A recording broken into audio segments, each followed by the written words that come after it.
All right, it's Rufus the Villain here with Kurt. What's up, brother?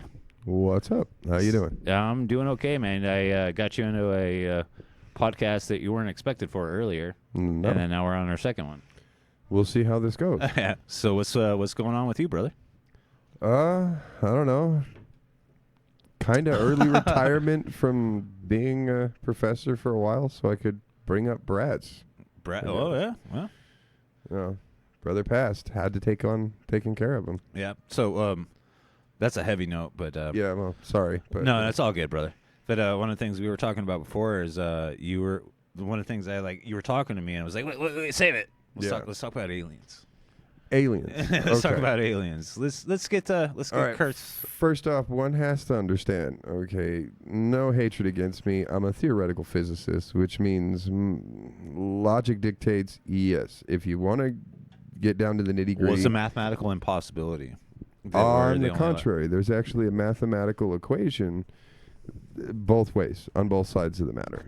And there's the argument that goes all the way back to Newton that states that the odds are against us. But again, Newton was fighting against the church and had to make certain standards. On the other end of it... Well, wouldn't you say it would be, pardon the pun, an astronomical waste of space?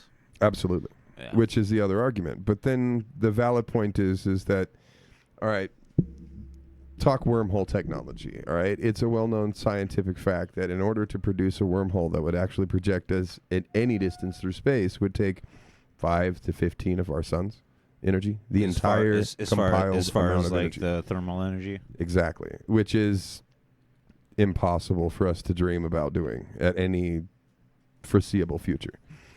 But in the other end of it, one also has to consider the fact that we are on an earlier section of the universe. What do you mean? We're babies.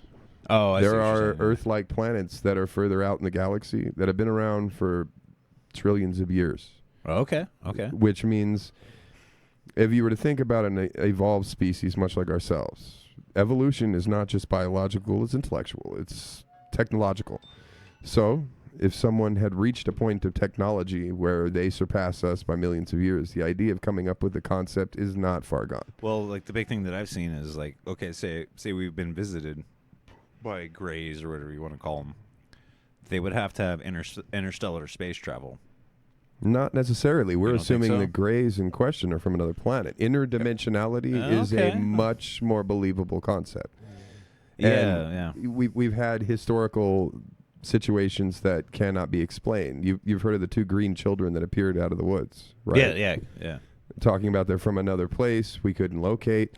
There have been people who've talked about being in dimensional slips where they pass from one point to think another. about like a loss of time. Right, Like that. the Mandela effect, Yeah, yeah. and so on and so forth. So the concept of interdimensionality is a much more believable concept. String theory. Up String until theory, it was or they even call it bang theory too. right. It all talks about there being multi-dimensions layered upon one another. So the idea of punching a hole from one dimension to another is a much more conceptual idea scientifically than say a Hawking wormhole or a Hawking bridge that travels across the universe. It's an impossibility scientifically for us to reach that point. But from another dimension, if someone were to tap into a means of punching that hole, it's more. A quote unquote improbability drive. So to speak. Yes, continue so to though, speak. continue. All right. Now, the other concept is, if you were capable of traveling to another dimension, studying another species in itself would be unavoidable. You'd have to know what you were dealing with. Well, it'd also be unethical too. Like if you were to Now you're arguing human ethics as opposed to another species. Here's the thing: is if you were to interfere with their evolution, interfere with their economics, interfere with their laws. Okay, but we've done the same with apes. We observed the apes for a time, and then we began to initiate ourselves with them in order to find out whether or not communication was possible. Right. Or Jane Goodall. Mm-hmm. She observed them for a length of time without having any contact, but by the end of it, she was brought into the troop. She was made one of the troop. That's true. So the concept of studying another species is possible, but you get I've been abducted, I've been probed. Yeah. But and then you get into like implants and stuff like that. But then if you think of the perspective of any animal species that we've come in contact while studying, we probed. We took them from their their It's ecosystem, interfering. study them, and put them back. It's interfering, but it's also study. So more than likely done the same with us, being technologically advanced and not being connected to us or evolving, developing with us. We're an outside entity that is beneath them. So studying them would be the same as us studying a primate or us studying a lab rat. We don't know how far interference would go without being able to intercommunicate. And depending on whether or not they have any knowledge of our linguistic patterns or ability, sociologically, it's an impossibility for us to imagine actually talking with a gray. Well, like, what do you think about, like, Betty and Barney Hill? I'm sure you're familiar with that. They were the first case in the United States of alien abduction. Experienced lost time. Well, see, had regress memories. Right. Now, what makes their argument valid, unlike most other abduction cases where people have spoken of being abducted, what made theirs valid is that there was no context. There was no basis of comparison. There's nothing they could get this. And what would be the point about lying about it? Especially at that point in time, what would be the point about lying about it? What are they going to gain? What are they going to Nothing but negative conflict on you have to be lying or you guys are making up an elaborate hoax. They had nothing to go on. There was no sensationalism at the time. It was just listeners out there, you guys. There's a jet going over, but go ahead. So I argue it's a possibility, but one also has to argue the fact that where can we honestly draw the line between what we are scientifically pursuing and our endeavors and what could be an outside alien source of technology? Well, think about like fiber optics. True. Yeah, like fiber optics literally came like out of nowhere. Right. Well, they argue that the whole Area 52. Yeah. Okay. There are those who argue that it very well could have been an experimental spacecraft that we were actually using young children to pilot because of the fact that we had to acquire a smaller space within the craft so that we wouldn't have to make such a bulk. Right. Now, should it crash, what do you have? You have an alien craft, well, alien to everyone else. No one knows what to make of it, with charred small bodies inside. And depending on how fast they were moving, the pressure within the cabin, a skull can expand. Yeah. Which means charred skull expands, small bodies. When G's change physiologically, there's physiological change. Right, blood flow reaches the brain. It rushes to the head and causes swelling. This happens. It's microcephalicism. It actually happens both medically as well as genetically throughout birth.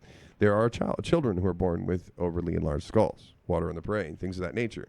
So the idea that think of the Aztecs when they would put boards to change the shape of the head and stuff. Well, now you're talking ancient aliens. I know. And now I find some invalidation in this simply because the gentleman who seems to be leading the argument on the matter is a man who honestly I think wakes up every morning and takes the opposite of the psych meds he should.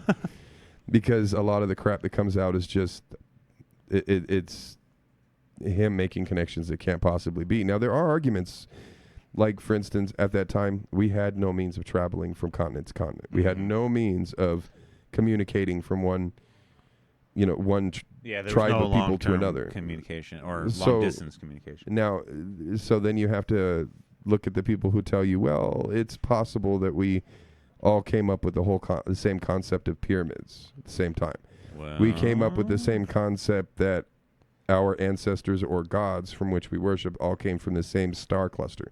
And we've proven that the Egyptians worshipped Orion. They worshipped the dog star. We've noticed that the Mayans did the same. China, same. Everywhere around the world, these distant parts, the Druids, they worshipped the dog star. They worshipped Orion's belt, which suggests that at some point in our development, either one of two things happened. Either, yes, something appeared in the sky at that point. Now, is it alien? Maybe. Could it have been a gateway from another dimension? Possibly. Or could it have simply been an astronomical event that happened that was unfathomable to them because they had not seen it before? Now, well, you're kind of getting into like what's the Mayan apocalypse and stuff like that. Agreed. Now, but the Mayans, they were basing theirs on star charts and watching the movements in the sky. The problem is we've learned through astrology that you cannot follow the direct movement of any bodies in space because they are prone to change on occasion. Because of gravity. Agreed. Yeah.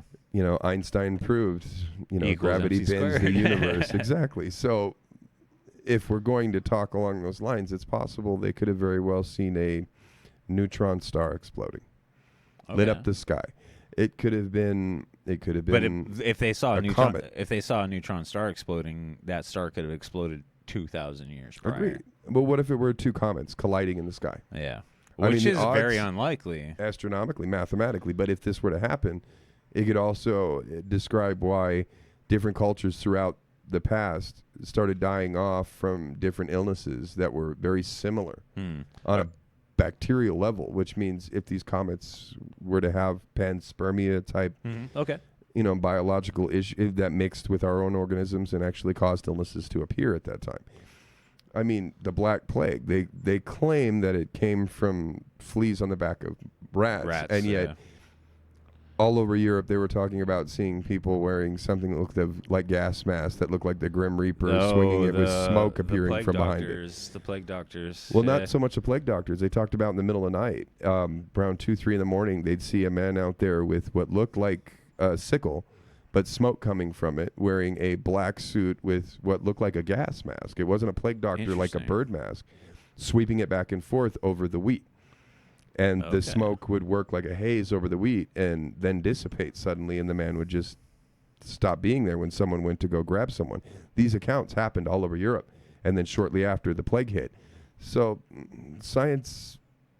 I wish you guys could see Kurt. He said, "Science, hands out." Well, the reason I make that comment is I'm a physicist. I can explain to you how... how we believe that a star was created. I can explain to you how the universe may have unfolded on different accounts. Are we right? No. Most of it's theory. It's my guess. Well, it's all theory. Yeah, but it's my guess on an education of knowledge when it comes to math. But am I correct? No. I'm an anthropologist. I study the rise and fall of civilizations as well. Can I explain to you why certain civilizations chose to worship a specific star or their descriptions of their gods are roughly the same? Not at all. Yeah. Why India literally the Siddhartha, their religious texts talk of cities flying in the sky. Yeah. They have discovered just recently an ancient city that was the stone was melted to the point of turning to glass. Which when we tested it, we found that it shows the same type of glass that happened in the desert when we tested the atomic bomb. Nuclear glass. How the hell did nuclear glass appear 3, 4, 5,000 years ago? How? Well, are you familiar with the Younger Dryas? Oh, yeah. Which is really, really, really interesting. Like, it's like there's a guy named Randall Carlson. And he has this idea, like that we've risen up more than once in technology. The whole concept that we have a progressive amnesia. Civilizations rise, and as it falls, we lose the knowledge of our previous technology and then start from scratch. Yeah, well, like one of his really interesting things that I saw, he came across, I don't know if it was him or one of his researchers, came across a woolly mammoth, and the way they found this woolly mammoth is there was actually wolves eating the flesh off of it because it was frozen. Like, it was like flash frozen. Which doesn't make any sense if you actually follow the common knowledge of that's how... thousands of pounds of meat. Yeah, it's not possible. So the thing is when this creature was finally, like, exhumed from the ice, they found that the back haunches were broke. So what that suggests is there was a impact that created a shock wave. Right. And then, okay, so say there's a shock wave and then a flash freezing event after that. It can happen with a comet. That's what it suggests is a comet. You know what I mean? Like, because every religion has a flood story. Every religion. And the thing is most of the flood stories we know of from these religions are actually retold from more ancient religions saying the same thing. Exactly. Which means to pin it down to when it happened is a harder Dryas. Right, is a harder description, because even during the Younger Dryas period, there are things that don't make sense as far as that goes, because at that time, archaeologists, anthropologists, those who study the past will tell you that these tribes that did not know each other would come in contact and trade with one another, communicate with one another. Right. How? If a tribe that was thousands of miles away managed to migrate to another point, How did they know to speak the same language to one another? Or even suggest the same kind of concept. Right. Now you have you have the Christians, the Catholics, and the Jews, and who all argue Tower Babylon. We all spoke the same language till the tower fell. Then all of our languages diverged and became Babel to one another. But that's where the word came from, was Babel. Right. Now, that concept doesn't really strike true because, well, all of their events happen 2,500, 3,000 years ago. This doesn't make sense. It doesn't add up, which means somehow communications were still capable. Now, you can take primates from different portions of the world. You can take a primate from South America. Be careful when you get into primates because you know where I'm going to go. I know. But hold on. Now, you take a primate from South America. You take one from Africa. You place them in cages next to each other. The peanut gallery said, Bigfoot! Yeah, but you take these primates from... Keep talking. I'm going to grab my smokes. Okay. Go ahead.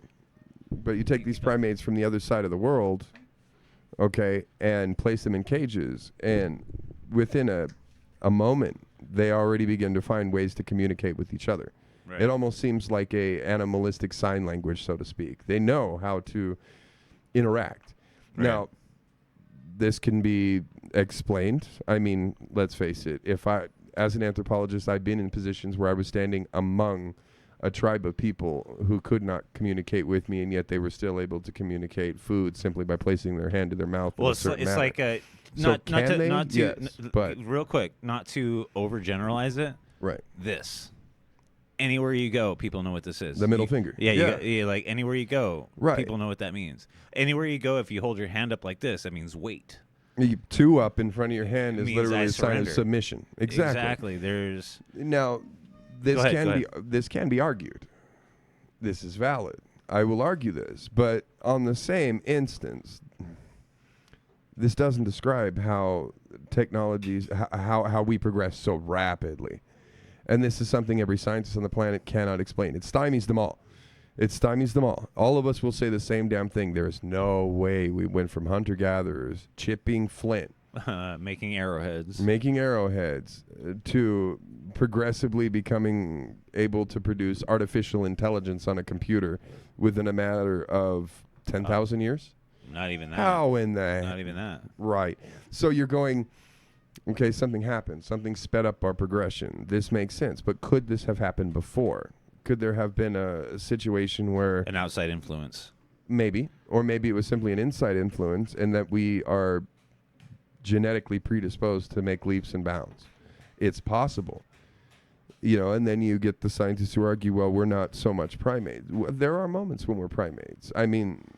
Well, we are technically apes. Technically. And my argument, the reason I know that to be valid, my basis of fact on this is...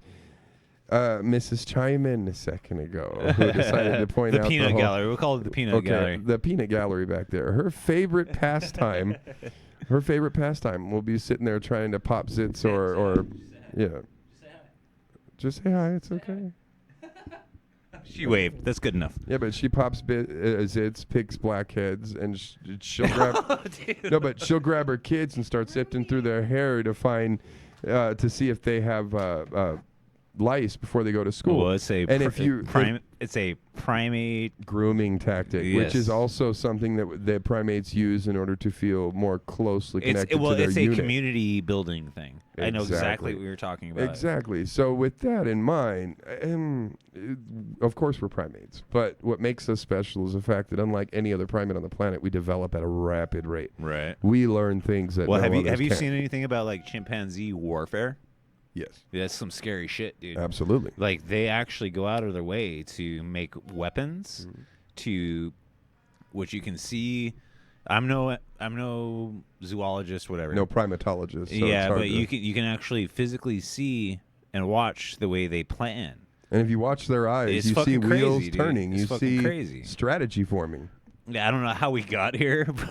Well, no, but I think my argument on the matter is simply this. Developmentally speaking, primates are closest to us when it comes to being able to produce tools and create. Now, we have been proven recently that there are other animals who can make tools. They found a crow. You put a crow in a cage with a tiny little hole and an Easter basket, a miniature Easter basket and a wire. They have problem-solving abilities. And they can make tools from simple objects, which suggests tool making, which used to be the thing that divided us from all the other animals, is now been proven that used to be false. Like in the 80s, that used to be the definition of intelligence, being able to make a tool. Making, right. Yeah. And then it was, before that, it was the thumb with the whole Darwinism thing. We developed an extra the dexterity with our thumbs. So that could you imagine where we would be without thumbs? Not far off. I imagine masturbatory situations would be more complicated. Well, but I can grip it without a thumb. Continue. Now, is this because you've tried? Yeah, of course. I've had a broken thumb before. I'm not going to get into why your thumb was broken. I imagine it was probably from the very same thing you were trying to accomplish without it. But got excited. I imagine. Brick wall behind you, too much lubricant, whichever the case. Anyway. Either way, my thumb broke. Right. Now, my point that makes this valid is we're mistaken in assuming that just because we can't explain something, we call it alien. We call it outside. Extraterrestrial. Why? Yeah, exactly. Well, the phrase that I've heard recently is extrasolar. Okay, but think about it. What is the definition of extraterrestrial? Not of this terrain. Yes. Outside of what we know. Well, it's terra firma is where that comes from. Right, which is solid ground. Yes, exactly. Now, with this in mind, what's to say? I mean, so far we know for a fact that, say, Japan and China, they work on technologies they've yet to bring out to us. And some of them are so advanced that they're willing to hold back. Right, and we hold back 10, 15, 20, 50 years, hundreds of years. Tesla was working on shit we're barely starting to understand now. He was a prodigy, dude. Okay, but he had things without Tesla, we wouldn't have Wi-Fi. Right. Now, if you were to ask him, he'd explain it to you in a heartbeat at the time. And everyone else around him was looking at this like it was alien. They were even thinking he was about, man? Right. They were assuming he was from another planet or from something. Why does this guy not have tinfoil on his head? Probably because they hadn't invented tinfoil at the time, but still. Say what? Glasses of water everywhere. That's pretty good. Swing away. Yeah. Now, I don't know. I make this argument because, well, who's to say what is truly a UFO and alien tech, and who's to say what we knew at the time? There are temples built. I've stood before them where there are stones that are tens of thousands of pounds. So big, so heavy. No technology we have can move them. To interject to what you were talking about, the geometry of the stones. Right. Which suggests technology we cannot describe, explain, or even admit exists because we have nothing to show that it did. But to say it didn't, that'd be like looking at titanium and going, you couldn't have pulled this out of a metal. I mean, you couldn't have pulled this out of a mountain because the only way to purify titanium so it can be abused is by man-made tech. Right. So recently they had dug in not recently, it was way back, but they dug in a coal mine. And while they were pulling the coal mine, they had reached a point in the coal mine that in development on Earth, it would have taken tens of thousands of years, hundreds of thousands of years to get that deep into the coal mine. But as they were digging into that coal mine, they pulled out a wedge of pure aluminum. What? Now, this was pulled out sometime in the 50s. And this makes no sense to us because where the hell did a wedge of pure aluminum somehow get Because that's a man-made. affixed? Aluminum is a man-made alloy. Right, and it was affixed inside of a wall of solid coal. Now, coal, as we know, forms volcanically, but it formed millions of years ago. Yeah. The thing about aluminum is it's a man-made alloy. I don't know the exact mixture, but it's not a natural thing. Exactly. So how to get there? And then we have to wonder, could we have technologically been able to do so? And if that be the case, does that mean we're so damn old that we were around long enough to actually watch the coal develop? Probably. Now tell this to a biologist. They'll look at you and think you're silly because, well, the furthest back they can date is what we can record. Like Cro-Magnon man, sorry. Right. Now, again, we developed much faster. We wiped out another human species in order to become the top of the food chain. Neanderthal. Right. And we all actually have Neanderthal DNA. True. But what's to say that was the only what percentage that is? Right. But what's to say that was the only human species? That's the one we found. But are you intentionally trying to draw me into Bigfoot? Are you trying to do that? Well, we know all right. think of it in spectrum-wise. Bigfoot would be bottom of the spectrum. Let's start with Gigantopithecus. Okay. We'll start there. Giant ape. Yeah. So Neanderthal humans. We'll start with Neanderthal and humans. Okay. There was a war between Neanderthal and humans. There's no way to deny that's what happened. Archaeological findings back you up. Go ahead. Yeah. So basically, the stuff that I've read is Neanderthal had a fear of what you would call a Homo sapien, had a fear of the dead. They stayed away from anything that was them that died. That's why they began to bury them. Yes, exactly. Yeah. Neanderthal would eat their own dead. Didn't have any understanding of like decay or. They actually found there were certain whole tribes of Neanderthals that would pass away from the exact same issue that we had with mad cow, and that we found what happens if a human eats them. Right, where you eat the brain of your own species, and it causes holes to develop. Yeah. So that's kind of speaks to why the Homo sapien kind of came out on top, is because we stayed away from the shit that was dead. True. You know, like that's well, I would argue paranormal. Well, that played into it too. That played into it too. There was a sense that because we fear what we don't know as far as death. I mean, no one's ever come back from the dead and said, this is what there is. We have many stories, all of them religious context, but nothing that can be based in true fact for us. And I'm not even arguing scientific. I mean, if you come to me and you give me a decent enough description of something that I can find, doesn't mean it has to be considered scientifically valid. But if I can see evidence, that's good enough. Well, like you know as well as anybody, like a scientific test has to be able to be repeated. Agreed. You know, like that's the only way something is scientific. It has to be able to be repeated without consequence. Where with religious inspiration, they merely need to see something that they consider miraculous, and it's facts. One time.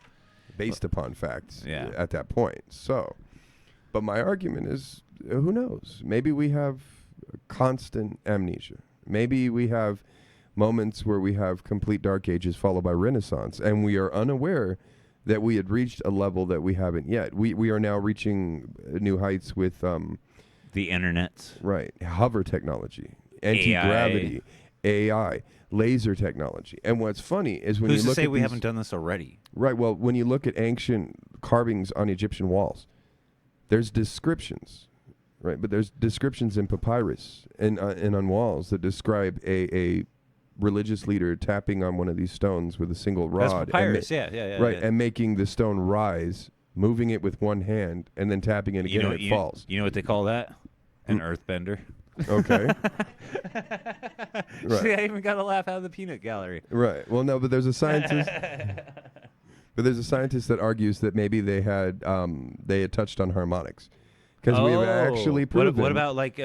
What about the acid batteries that were found in Egypt? Oh yeah, the Baghdad batteries. Right. Baghdad batteries. That's what it was. Now the thing is harmonic technology. That was lemon juice, right? Right. Now you can YouTube this. There's these. Anyone can do this now. You take a bunch of speakers and you place them in a configuration where they're in the inside of a bowl, and you turn them all. Put some sand in there. Oh no, but these speakers line the inside of like a bowl, and when you turn them on to the same harmonic frequency, you can place a ball that will hover in midair with nothing more than the vibration of sound. Well, the one that I saw was they would put sand in it, and it would actually create like I forget what it's called. It's like harmonic patterns. Yeah, fractals. Fractals. Yeah, it would like literally make patterns. Like now you can play bass through a surface of what we were talking about, right? And it would make a pattern. Right. And now it's pretty amazing. I've been to ancient caves, where people lived in the ancient times. I've been to churches. I've been to temples. And the one thing they all have in common, and there are scientists who study this too, is that they all manipulate harmonics. Where you get a whole bunch of people. Well, that's where you get into like Mongolian throat singing and om. Well, right. I mean, there are Jewish temples where when you step inside and they're all singing prayer, there's an energy in the air produced by the harmonic frequency of everyone's voices matching. Right.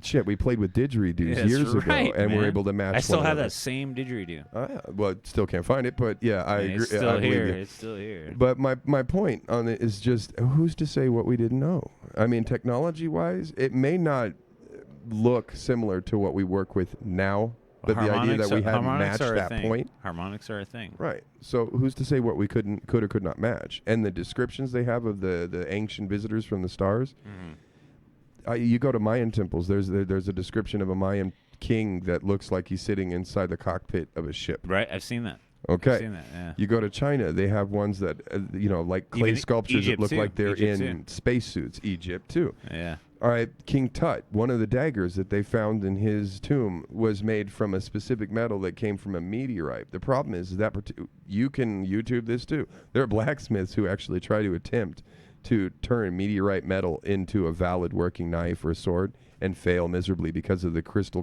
the crystal structures of that particular type of metal. It's impossible unless you were to melt it down, and the only way to melt it down is to reach a level of degree of heat Temperature. they couldn't possibly have had, short of Star dangling temperature. it, right, or dangling it over a frickin' volcano. Yeah. So how they do it, and it makes you sit there and go, okay, we don't know everything they knew. Sorry, guys. When you argue and that, when you argue with that, you starting to draw conclusions that perhaps we're the dumber generation. we definitely are. Which means We for all, definitely are. I mean, let's face it. Even the biblical people, they talk about like Moses. The man supposedly lived for 300-400 years or more. Most descriptions of the people in the Bible at that time, either one, they had a really shitty view on calendars, or Like big titty bitches don't just fall from the sky. okay. So then you have to make that argument. Okay, if they lived that long and they could live for hundreds of years, then obviously they had either one, stronger cellular makeup than we do, which means ours is breaking down. That's a possibility. Biologically, it's a possibility. Or they had a way of genetically designing themselves.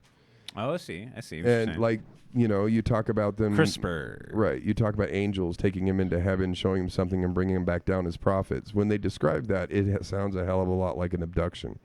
Beam of light, go into heaven, speak to otherworldly creatures in silver garb. They send you back down. Your hair is white, which actually happens when you're in the presence of radiation. And when you come back, your skin is glowing, another sign that you've been in the presence of a certain type of thermal radiation. Mm-hmm.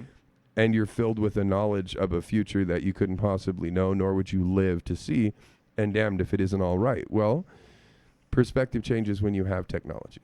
You have a more educated guess. I like that phrase. I like that phrase. Right. Perspective changes when you have technology.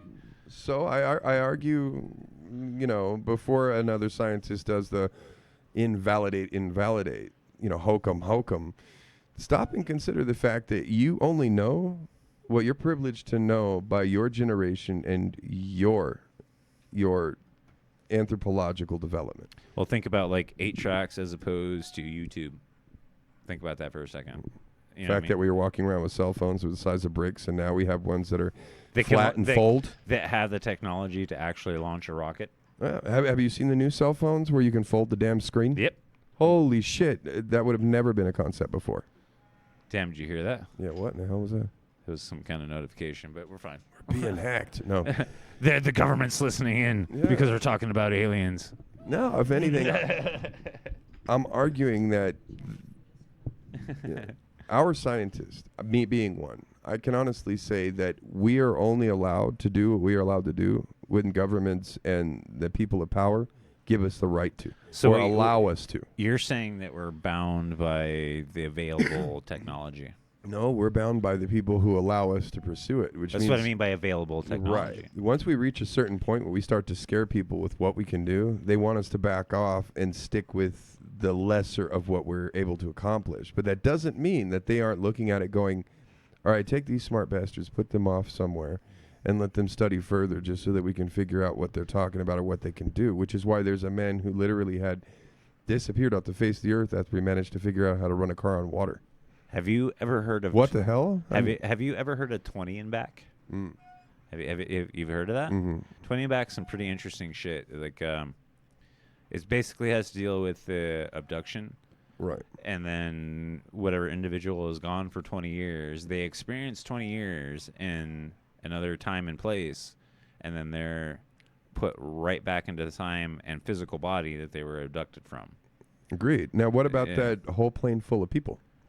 appeared in Texas after they disappeared midair. Yeah. 50 years later, they appear. They all looked exactly the same as when they first boarded. There you go. You know, they spoke with the guy in the tower. The guy explained what time it was in error. The pilot looked kind of freaked out and then took back off. Plane disappeared again, and no one's seen him since. Seriously? I mean, there's an entire airport full of people who saw this happen. So we know it's not bullshit. The story's been altered and changed as it's changed hands. But you know, like whoever expresses the story is going to put their own spin on it. Agreed. Telephone game. It happens. Telephone. My argument is, what do we know? We don't know shit, dude. We don't know shit. Only what we're privileged, which is barely shit. Greatest scientist in the world, Nikola Tesla. Man was beyond his time. Upon his passing, half of everything that he had been studying, half of what he wrote down vanished off the face of the earth, as we know. Which means, was our government involved? Was the Russians? Who's to say? The whole reason that, like, because I actually, on Nerdy Bones, I did a whole episode on Nikola Tesla. Mm-hmm. The fact that we're not using Tesla coils is kind of silly. It's kind incomparable, isn't it? Yeah, it's kind of silly that we're not using Tesla coils. The men figured out how to light up a battery by sticking it in the ground miles away from where one of these coils was ignited. That means that's wireless energy. The big thing is free energy. Okay, but that's free energy. It's free, but it's wireless. Point that straight at you, dude. All right. You sound good, I'm just saying. Yeah, but it's wireless energy. So now if you talk about that, where have we gone with this? The closest we have to wireless energy is charging a cell phone by placing it on a pad. On a pad. Yeah. Same difference, but not really. Yeah. So if we can do that, why can't you extend that out further? Why can't I charge my phone from my house a mile away if Tesla said it was possible? Why can't we have electric cars that no longer have to pull into a gas station and be plugged in as if it's a toaster when Tesla said it was possible to be able to charge that shit just by... That's the energy companies. Exactly. You know, and Edison was his biggest... That's big oil. That's big oil. Right. But these conspiracies have happened in the past, always have. And it's always some man making a great deal of money who happens to have his hand in the pocket of the government he works for. And the government has always been the go-to guy to tell you what you can and cannot do, because in the end, that's the one keeping you safe. Mm-hmm. Take the government out of the picture, there's no army. No army, no Marines, no one to save your ass when someone else wants to take what you have. Right. So, guy in charge says, I limit you. You're limited, whether you're a scientist or not. And the problem is most scientists are fearing being scientists because in the end, we're a tool. We are only allowed to do what we do if you can or the government can utilize us for their own benefit. Which means unless we're creating something they want, they don't want us touching on it. They don't want us to have shit to do with it. They're like, that doesn't serve us. If it's free and it helps everyone else out, no. But if I can make money off of it, oh yeah, by all means, go ahead. Otherwise, we're in prison in Guantanamo without any explanation as to why. Or we just up and flip and vanish. And it happens. There's lots of situations where it has. It's just... Well, could you imagine what free energy would do to the world? Oh, yeah. Free energy. Free energy. Like, there's some weird-ass reason that we're not all on solar energy now. Well, I got an argument for you, and this is a good one. What do you think that the Hadron Super Collider is truly for? Nuclear shit? All right. They say, and I've worked there. Okay, I've worked there. I've been with the Hadron Collider. I did some of the math that was involved with working on it before they discovered that the whole string theory thing kind of fell apart when they found there's a few equations that didn't work within the larger picture. But before that, I was there. And I'm telling you, it makes no sense that you have miles and miles of tech pumping billions of watts of electricity into it yearly to collide a few atoms together with hopes of catching a picture of particles to prove of an existence of a single particle that gives matter mass. We've always been able to just give you a theoretical equation and you go, yeah, fine. You're the smartest guy on the planet. Fine. We'll just agree with you. Now we're wanting proof, but that doesn't make sense. We've never asked for proof before. Instead, we have this machine that is colliding thousands of millions of particles into one another. At a time. Producing, well, what happened the last time we split an atom? The atom bomb. Okay. So imagine that to the power of 1,000,000 happening constantly. That's a lot of fucking energy, and they're filtering it somewhere, and we've no clue, because I'm sitting there doing the math, and I'm realizing we're producing enough to turn this planet into cinder, and yet there's no evidence of this energy. Well, because you can't destroy energy. No, it moves from one point to another. Yeah. So where are they moving it and what for?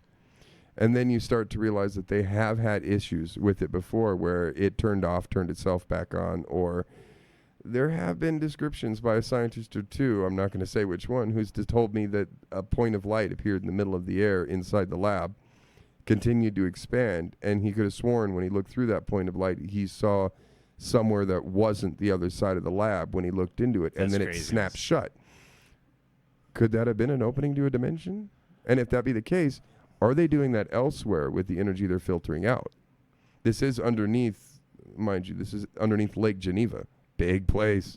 Big place. Big place. And it's Europe, which means a lot of things can happen that the U.S. aren't going to have to divulge to their civilians. Yeah, well, it falls into a different jurisdiction at that point. Agreed. And the fact that almost every major country on the planet is filtering money into this project, my head's scratching. I'm going, Skeptical hippo. But as a scientist, I'm also realizing I ain't opening my mouth.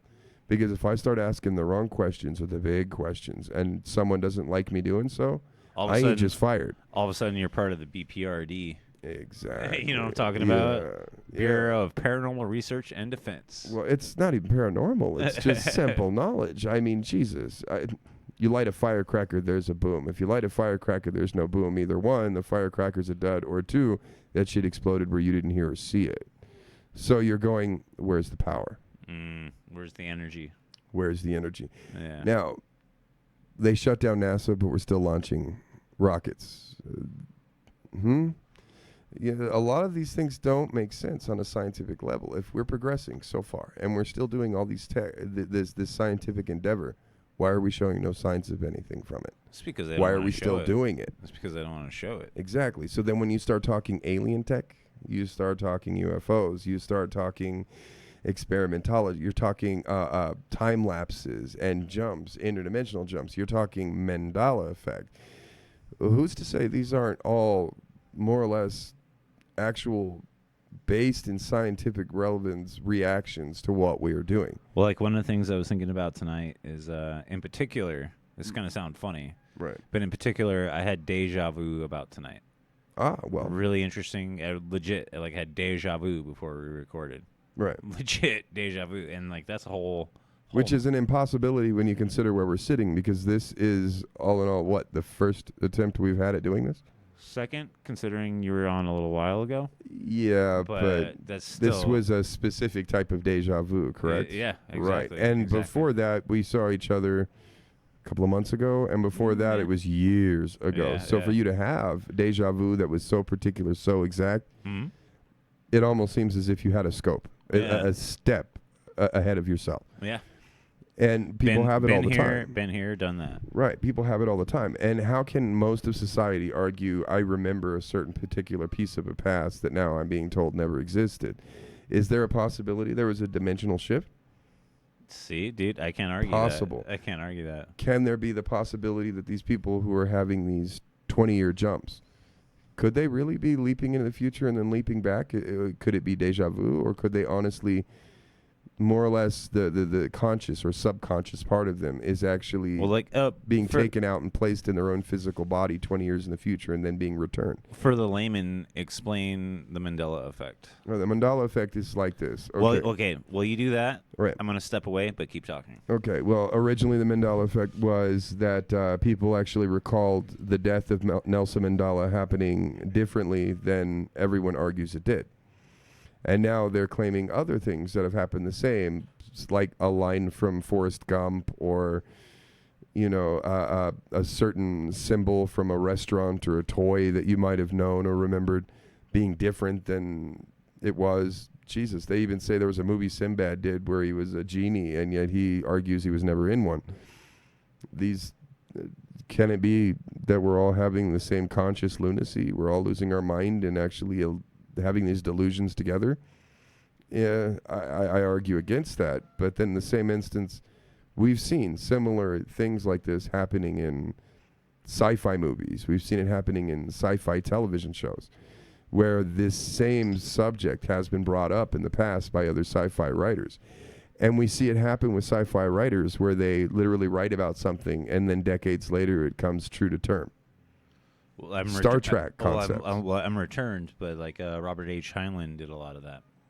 Before him, even we had From the Earth to the Moon. We had 30,000 Leagues Under the Sea. These were people who were discussing things like submarines. They were talking about space travel. They were talking about worlds within worlds long before we had discovered anything along that line. We have sci-fi writers who have literally come up with concepts that may or may not be true to what they say, but it's like you said, they're chiming in. It's like you said with like there's like without Star Trek we wouldn't have had flip phones, right? And then what you would call in another media that I'm really getting into is a hand terminal, which is a smartphone. Right. Yeah. Which suggests that, for all we know, these people are having the same similar concept of deja vu, just more extreme. Yeah. More developed. And if this be the case, then you have to argue, everyone says time is linear. That time only exists as it progresses, which means you can't possibly know the future because it hasn't happened yet. And the past ceases to exist once it ceases to exist. This is the argument. But then, if time were circular, or if time was... like a river. Right. Or if you want to quote Doctor Who with the timey-wimey, wibbly-wobbly it's more ball like of a mess. rug. It's more like a rug. All right. Whichever the case, if you're arguing along this, then that means that... You're not going to tear any wonky holes in fabric, space, or time. Well, no. But in the same instance, to think that you could probably see a step or two into the future, it's not entirely impossible to imagine it to be possible. It's just... it would take either an exceptional amount of energy or a twist of luck.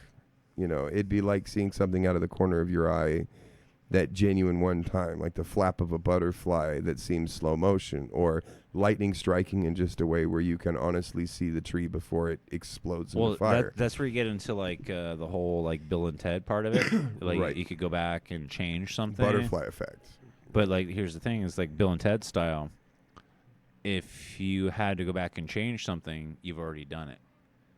So this is the argument. Yeah. This is the argument, which means, in truth, there'd be no point to time travel, but time observation. It's dilation, is what it is. I think. Right. Dilation actually means like the way it plays out. Dilation, like taking a dial and turning it.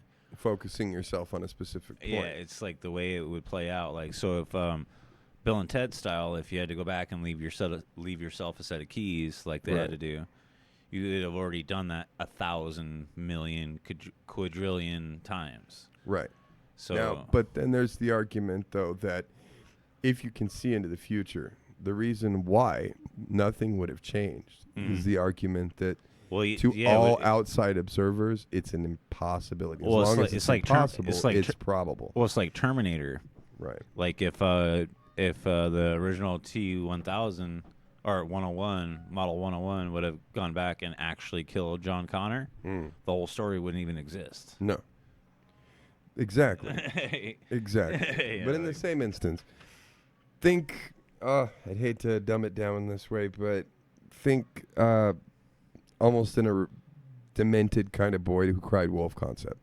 You got a guy who can see 5 minutes into the future. Continues to argue he can see 5 minutes into the future. Problem is he can't do it every damn time. Once in a while he can do it. And you have every person that he comes in contact going, I call bullshit. Can he? Possibly. Is there anyone to believe him? Not exactly. So should something alter because he sees it? Would anyone but him be able to prove it? That's actually what's called a paradox. Right. Yes. Which means perspective is valid in the argument that without perspective, reality can't exist. And there's been scientific arguments that state that if every single person on the planet were to close their eyes and all together consciously say that Earth doesn't exist, none of this exists, and we did it all at the same time, we'd snap out of existence instantly, which means perspective allows for reality to exist. But if that be the case, that also means that it can validate or invalidate the conscious ability to see forward or backwards in the past. Traveling is a harder concept to understand or grasp, but you can see the other side of a lake.